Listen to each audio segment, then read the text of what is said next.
For 8 seasons, Who's the Boss turned Tuesday nights into something people actually looked forward to. The show was built around family, real chemistry, and a housekeeper who owned every single room he stepped into. The cast became names that every household knew. But what happened to them after the show ended? That is where the story gets truly fascinating. Number 1. We have Tony Danza as Tony Micelli. Not many sitcom characters felt as naturally warm as Tony Micelli, and that is because Tony Danza was not acting very far from who he actually is.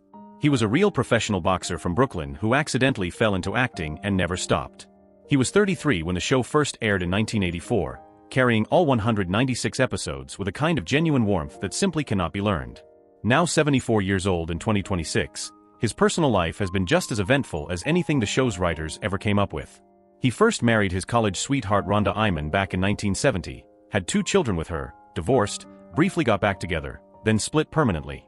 Right in the middle of the show's run in 1986, he married Tracy Robinson and welcomed 2 more daughters. That marriage eventually ended in separation in 2006 and was finalized as a divorce in 2011.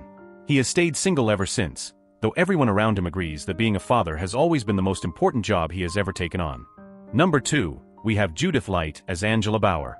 Angela Bauer was smart, successful, and a little wound tight, and Judith Light played every bit of that with a kind of accuracy that made the character completely easy to love. She was 35 when the show started, and had already won a Daytime Emmy for her work on One Life to Live. Now 77 years old in 2026, her life off-screen has been quietly remarkable. In 1985, during the show's 2nd season, she married actor Robert Desiderio, and what followed became one of Hollywood's most genuinely unusual love stories.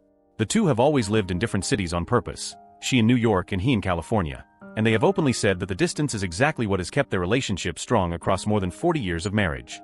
Away from the show, she grew into one of the most respected dramatic actresses on television, won several Emmy Awards, and became one of Hollywood's most dedicated and consistent voices for LGBTQ+ rights. Number 3, we have Jonathan Halocar as Billy Napoli. He was only 7 years old when he joined the cast, playing Samantha's lively young friend Billy Napoli across 21 episodes between 1990 and 1991. Now 43 years old in 2026, Jonathan Halocar pulled off one of the most complete and intentional departures from Hollywood that any former child actor has ever managed. He walked away from the entertainment world as a young adult and never once went back, moving into a career in business and technology instead. There were no tabloid disasters, no very public struggles, no desperate attempts to stay famous, just a calm and clean move forward that most former child stars spend their whole lives trying to figure out. His personal life has stayed completely private, which for someone who grew up on a major network show watched by millions of people every week, is a real accomplishment all by itself. Number 4, we have Alyssa Milano as Samantha Micelli. She was only 11 years old when Who's the Boss first started filming, a kid who grew up entirely in front of the whole country across all 196 episodes. By the finale in 1992, she was 19, and the world was already curious about what she would do next. Now 53 years old in 2026, what came next was anything but calm. In her personal life, a well-known engagement to actor Scott Wolf never actually led to a wedding, and a short marriage to musician Sinjin Tate in 1999 lasted less than a year. Since 2009 she has been married to CAA agent David Buglieri, and together they have 2 children, a more settled chapter after some stormy earlier years. Then in 2017, a single tweet she posted about the Me Too movement spread across the entire world and sparked a global conversation that permanently changed how Hollywood deals with abuse, making her one of the most influential voices of her generation, far beyond anything Samantha Micelli ever accomplished.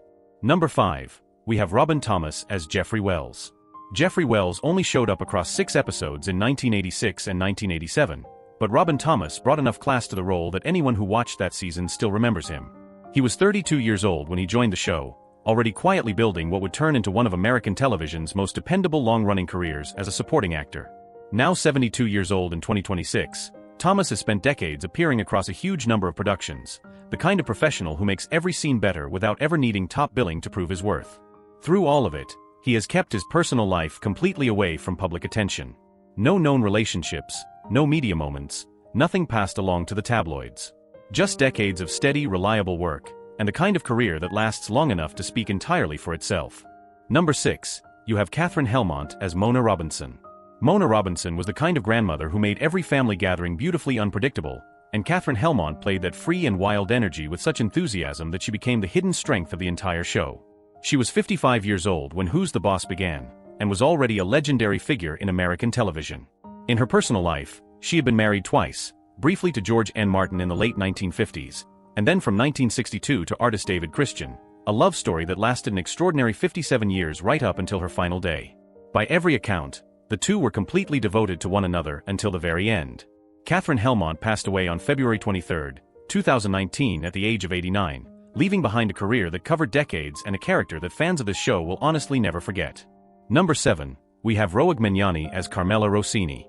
Across 22 episodes covering nearly the full run of the show, Roeg Mignani made Carmela Rossini one of those recurring characters that viewers were genuinely happy to see come through the door. She had a natural sense of comic timing that made every scene look completely effortless, the kind of skill that only comes from many years of stage and television work. She was 45 years old when the show started, and today in 2026, she is 86.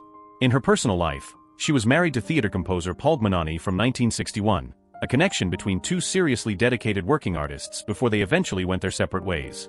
She never chased fame, never went looking for headlines, she simply kept showing up, kept delivering strong performances, and built one of the most quietly respected comedic careers in American television across several decades. Number 8. We have Scott Bloom as Jesse Nash. Samantha's boyfriend Jesse Nash only appeared across 6 episodes in 1987 and 1988, but for teenage viewers watching at the time, Scott Bloom made a genuine impression. He was 14 years old when he joined the show, coming from a family that was already deeply connected to the entertainment world. His brothers Brian Bloom and Mike Bloom are both working actors, making Hollywood something of a shared family path. Now 52 years old in 2026, he moved away from acting and into film production, building a life behind the camera after his time in front of it. His personal life has been kept almost completely out of public sight. No known relationships, no media presence, just a quiet professional life built comfortably away from the spotlight that once found him as a teenager on one of ABC's biggest shows. Number 9. We have Nicole Edgar as Marcy Ferguson. She was just 13 years old when she appeared across 7 episodes of Who's the Boss in 1985 and 1986, a short run that came right at the beginning of what would become a very public and difficult life. Now 54 years old in 2026, Nicole Edgar's story since then has been defined by real bravery. In her personal life, she was famously engaged to teen idol Corey Haim and has 2 daughters from earlier relationships. Then in 2018, she publicly accused her Charles in Charge co-star Scott Baio of sexually abusing her when she was a child, allegations that Baio has consistently denied, but which started an important and wide-reaching public conversation about how young actresses were treated in Hollywood. More recently, she has spoken openly and courageously about her fight with breast cancer, using her voice to push for early detection awareness in a way that has genuinely made a difference in people's lives. Number 10. We have Billy Gallo as Al. Al was a regular presence across 9 episodes between 1989 and 1992, and Billy Gallo brought a natural, lived-in ease to the role that fits perfectly into a long-running ensemble without ever feeling forced. He was 17 years old when he first appeared on the show, young enough that the whole experience shaped how he approached the craft going forward. Now 59 years old in 2026, he has kept a steady working career across both film and television for more than 35 years, the kind of lasting presence that reflects real professional dedication. In his personal life, he married Diana Gallo, and together they have 1 child, a grounded and family-focused life built quietly alongside a career that never needed fame to keep going. Number 11. We have Shauna Lane Block as Bonnie.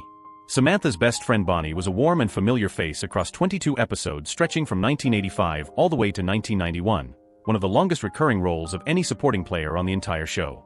Shauna Lane Block was around 11 years old when she first appeared, growing up on screen right alongside Alyssa Milano through some of the show's most beloved years.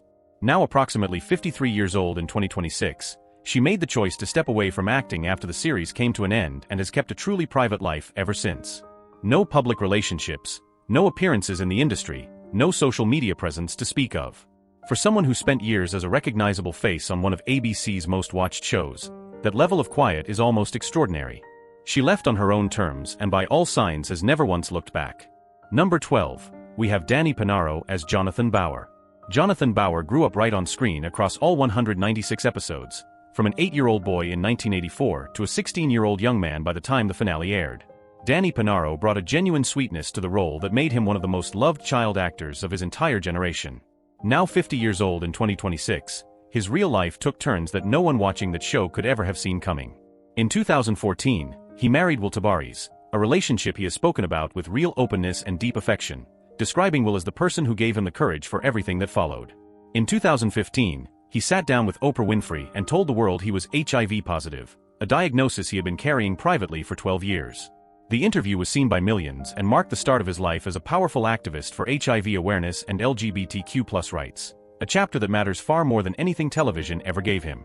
From a boxer who became America's favorite housekeeper to a child star who grew up to change the conversation around HIV, this cast lived lives that reached so much further than 8 seasons of television ever could. Which story hit you the hardest? Drop it in the comments, and do not forget to subscribe.